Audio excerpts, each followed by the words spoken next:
so much has happened and is happening. What's up, guys? That guy with a pencil here. Fun fact, anyone to have it on me and keep it on me at all times. Another fun fact, Gachiakuda's been going just a little bitty insane since I last talked about it. Golly. Notably, this is not me, and I'm reviewing Gachiakuda. Oh, wait, I have 15 minutes. Wait, I have it on me. Keep it on me at all times. Pencil, 15 minutes to give you my current thoughts on Gachiakuda. Let's not waste any more time. Let me start this video timer right now. Okay, so, Gachiakuda. What happened since I last reviewed it? I don't even remember what the last review was. I generally don't.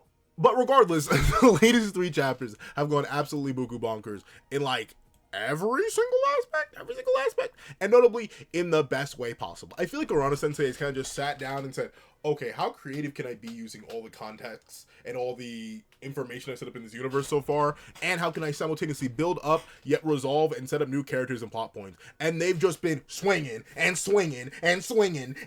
just hitting everything. Not to talk about just Gil here, but also like everything. Notably, it's just been straight gas, just been straight peak. Obviously, I'm not going to come here and glaze Gachiakuda's art, because like you already know, it's some of the best art, if not... Oh, I really love Ichi the Witch. But like, in terms of like stylized art and detail, is Gachiakuda the best weekly manga now? I don't know. Oh, Boichi still exists. Oh, that monster with that monster still exists. Anyway, the Shonen Jump with Marginal Gang, even though I don't read that anymore. I'll catch up eventually, but I don't really care about it. But essentially, I don't know. Arana Sensei's art is still fantastic. You're not going to hear me glazy think about that. It's just gotten better. You know, like, since I reviewed it, it's even gotten better. Like, Arana Sensei is just a monster. But in terms of, like, everything else, from the character work to the power utilization to the introduction of characters, or the elaboration on previously introduced characters, to recontextualization of characters that I thought I knew, but I didn't really know, sweet mother of mercy, Mimo. You fiend! You demon! You creature! Like, legitimately, if you had to ask me about this character before we got to this point in the arc, or just before we got to this arc at all, I would have been like, oh yeah, that announcer guy. I think I read about him like once or twice when I was speed reading through the manga. But now he's currently kind of the main antagonist of this arc. Wasn't expecting it, and notably, the thing that I like is that it works. I'm not even questioning it. It makes perfect sense that someone who controls all information want to control all people who provide all information. It works really, really well. And notably, like almost every other single antagonist in this manga so far, he acts as a fantastic parallel to Rudo in his own ideas, in his own goals. And very specifically, I like how viciously terrible he is, yet at the same time very clearly knowledgeable and intelligent about people and how to manipulate them and how to use them. And notably, this isn't even just, you know, praise to Mimo. I'm not sure how to say his name right. Is it Mimo? Is it Mimo? I'm not sure. I feel like it's Mimo because it's M-Y, not M-E.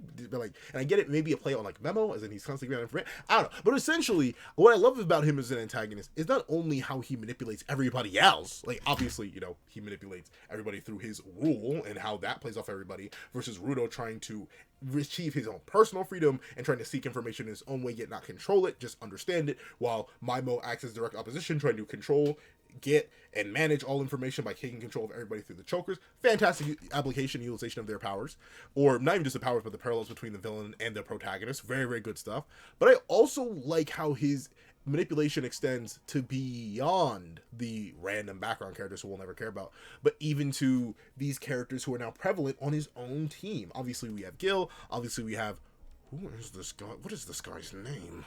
He looks really cool. The guy with the ball. I think he's really, really neat, and it's clear that he has a deep, deadly tragedy behind him as he lost his wife. But originally, seeing how Mimo manipulates even him is really, really good and really, really clean and really, really cool. And very specifically, how characters react to the manipulated characters is cool.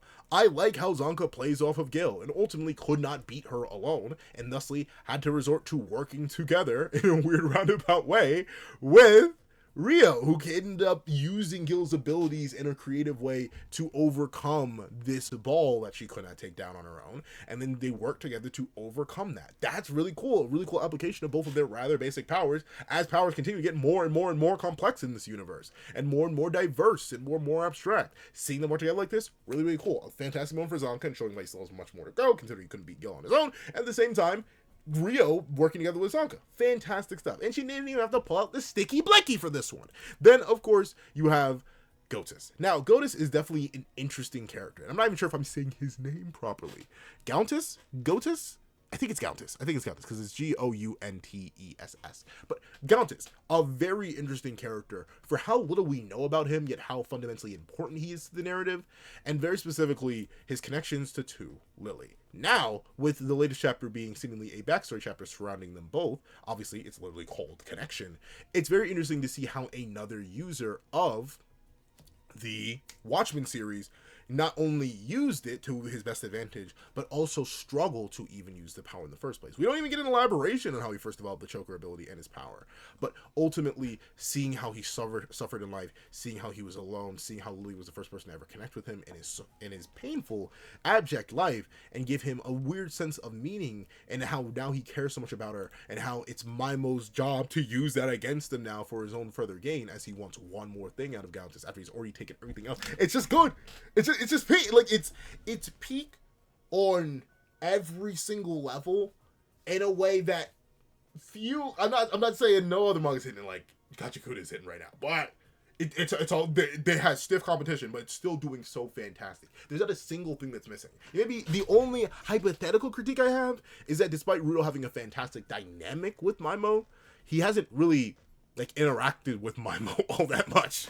With Maimo sort of usurping this arc and becoming the main antagonist and even overriding Gauntes' original role here as sort of like the person they were coming out to seek and a possible antagonist, so he was sort of pseudo being built up, with Rudo being placed in this area as the main opposition, sort of the continue of Gauntes' legacy. Now he's going to end up being the counteraction to Maimo. They haven't had too much interaction, but at the same time, I feel like we're building to that. We're building to this conflict. Obviously, we had our two side characters, our Zonka and our Rio, take care of the shield that was protecting Maimo, and we have, obviously, the Destruction duo taking care of the massive puppets that were there. Well, not puppets, but the massive vital instruments that were there to be taken care of. They took care of that. So now all it is truly is whatever Maimo wants out of Gauntes one last time, and very specifically, their dynamic with Rudo, and seeing that play off. So everything is just building. And notably, the thing I like the most is despite how much information we're getting, despite how much more we're learning, despite how many more characters we're meeting, not only are we really not introducing too many characters outside the fold of what we already knew existed in this universe, only further elaborating on what we have set up, such as Team Danger, but on top of that, we are building on this ever-present idea of the Watchmen series. Every single existing mystery, despite getting more clarification, aka more pieces of it, Gauntes' necklace, which is presumably the foundation for all the chokers, is the reason why he's able to do what he did with the chokers in the first place. The origin of it is still strange. It's funny. It's out of nowhere. His father gave it to him, but not that his father had it. Gauntes, take this necklace. I got it from a friend of mine. It used to belong to the I'm not sure. Is it Subrek or Sherbrek? Sherbrek family. I want you to hold on to it when the pain is too much, but never give it up to anyone who isn't part of the Sherbrek family. It won't be kind to just anyone. Which obviously implies that he's going to pass it on to Rudo Sherbrek. But with it being the case, further reinforcing and building upon the mystery while elaborating on it, beautiful. It's one of the, if not, it's maybe not my favorite because the art is really, really good, but it is one of my favorite aspects about Gachiakuda. The idea that we are still building on this mystery from all the way back in chapter 1. We've had this symbol for how long? We've elaborated on it how much? Yet it feels like we still know nothing. Like, obviously, it seems like even the Watchmen themselves has some sort of relation to it. Maybe the original, but who knows? That's the thing. There's so much unknown and there's so much to be developed. And notably, I'm always talking about like what's happening in the latest 3 chapters, all these different character interactions, all these different dynamics. But of course, there still is the macro narrative and what the heck is going on with Saimu, what the heck is going on with Corvus, what the heck is going on with Engine, what the heck is going on with Amo, what the heck is going on with him being here, and obviously even it's not mentioned in these chapters, but very specifically in previous chapters, Maimo wants to use he or Fu as a plan or a part of a plan, considering he considered him a useful, manipulatable pawn. That is really, really good. And take all this in combination with, what was the other thing I'm looking for? What was the other thing I was looking to mention? Tap my nose thing. What was the other thing? There was one more thing. What was it? It was essentially all these extra plot points are going on parallel. Oh, Tamsi! There we go. There it is. I don't know why my brain was blanking on Tamsi. But even Tamsi's plot, he's currently on vacation. To where? To do what? So much is happening. So much, like it is literally everything is going on all at once. Yet at the same time, we're learning nothing, but we're learning everything. That's the thing. There's so much. Gachiakuda is such a narratively thick and rich story. It's like oatmeal. It is really like, it's filling, it's hearty, it's a bunch of calories, and notably, it's not just regular oatmeal. It's like it took a bunch of different packs of oatmeal, mix it all in together, and it tastes good. It's so weird to describe a manga like that. But honestly, at least right now, I cannot think of another weekly manga or even ongoing manga that is intertwining so many different characters and plot points and relations and dynamics and making it all work. In any other context, I would almost say Gachiakuda is doing too much. For a series that's not even at 150 chapters, the amount of open threads, open plot lines, open character arcs, yet continuous and ever-evolving mysteries is insane. But it's so good. It's so engaging. Like, legitimately, I want a chapter based around almost every single character. I mean, like, Gil and guy whose name I clearly can't remember, like, they aren't the craziest of characters, but they work very specifically in parallel to who they are fighting. Obviously, this dynamic works so well because Gil is very free-spirited. The only reason I know Gil's name so well is because there was a slideshow on TikTok, the music that I like in the background, and someone had her in their, like, top 3 favorite characters in this manga. I was like, huh? So that's why I know her name, because it surely isn't by her actual, like, displays, but very specifically, her free-spirited, nonchalant nature and her variety of application of her ability to be able to turn any ball into a breaking ball, any spherical object. Again, Zazanka's very limited and very straightforward ability of using his, what is it called? It was literally just in the latest Antagonist chapter. What was it called? But essentially, her being able to use her ability, meanwhile Zanka's able to use his staff and his ability to go band for band with her. While his is much more simple, while she's much more free-spirited, he's much more serious, she's much not serious. That's really, really good, especially compared to the dynamic that Rio has with the Ball Man, where he was very stoic, very straightforward, very locked into his ideas and ways and firmness in the past. Meanwhile, Rio definitely is a character heavily defined by a past, the past that we still do not fully understand, yet she is still unbound by it in a sense that ultimately holds this guy back while freeing her, allowing her to overcome him.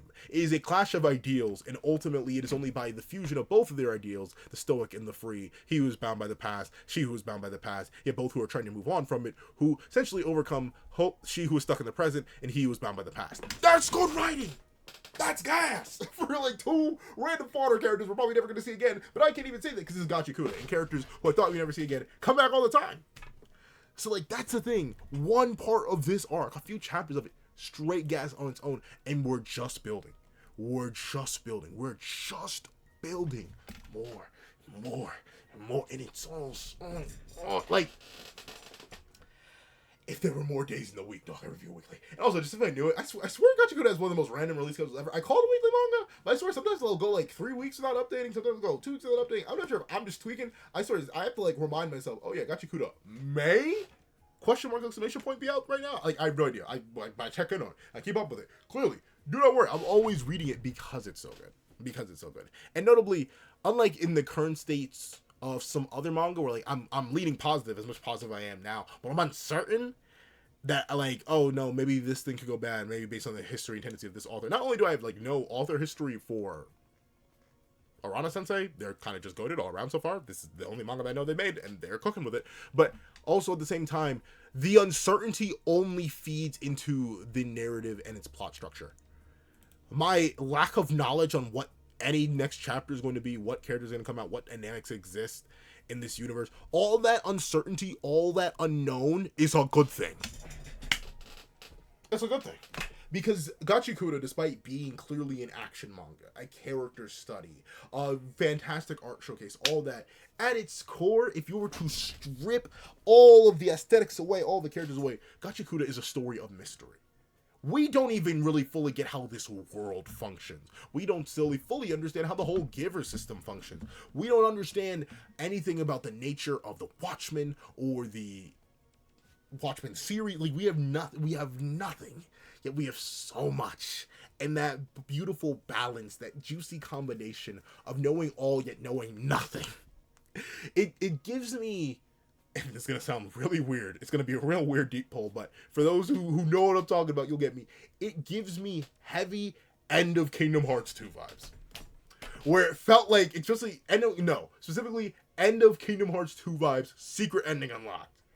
Where it felt like we knew so much, yet understood so little about everything that was introduced. And it's clearly going to continue. Kingdom Hearts 2 was clearly set up to continue and elaborate more. This Gachiakuda is clearly set up to continue and elaborate more. And that feeling of sort of like giddiness, that idea of every single time a chapter's dropping, every single time a week has passed, I'm like, ooh, a chapter's gonna come out. Ooh, I'm excited to see what's about to happen in the chapter. That's fantastic. It's so engaging. And I think if I had to use one word to describe the current state of Gachiakuda, or Gachiakuda, whichever one it is, it's so engaging to almost an unhealthy addictive degree. But for a manga of a weekly or whatever it is variety, it needs to be consistently engaging. And it's one of the best in the business of consistently grabbing me by the throat and dragging me back every single time. So ultimately, Gachiakuda, aka Gachiakuda. But of course, I'm out of time, and those are my thoughts. So please let me know your thoughts in the comment section down below. I want to thank you so much for watching. If you haven't already seen this video, please leave Lily 2.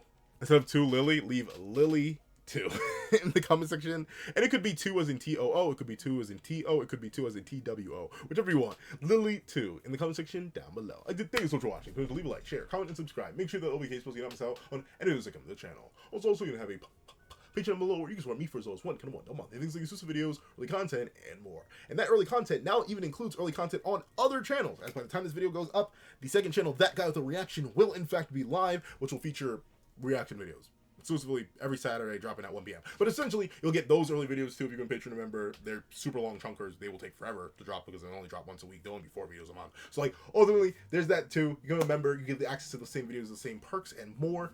All that for $3 a month in the comment section. But of course, not in the comment section, in the description. Sorry, there's so much happening right now. Well, thank you so much for watching. Once again, and I hope you guys have a wonderful day. This is That Guy with a Pencil, writing off.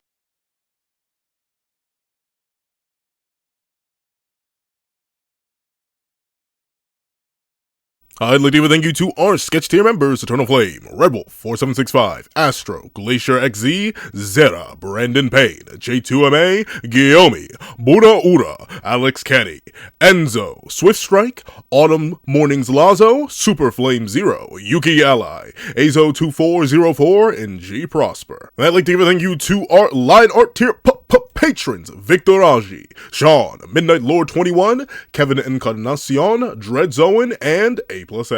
I'd like to give a big old thank you to our Ink tier members: Austin Wimberly, Euchia, and Shrimpo the Shrimp. And I'd like to give a thank you to our digital art tier members: Jay Warrior and AZ Void. And I'd like to give a final thank you to our colored art tier patrons: Waki Munoz and Waki Munoz.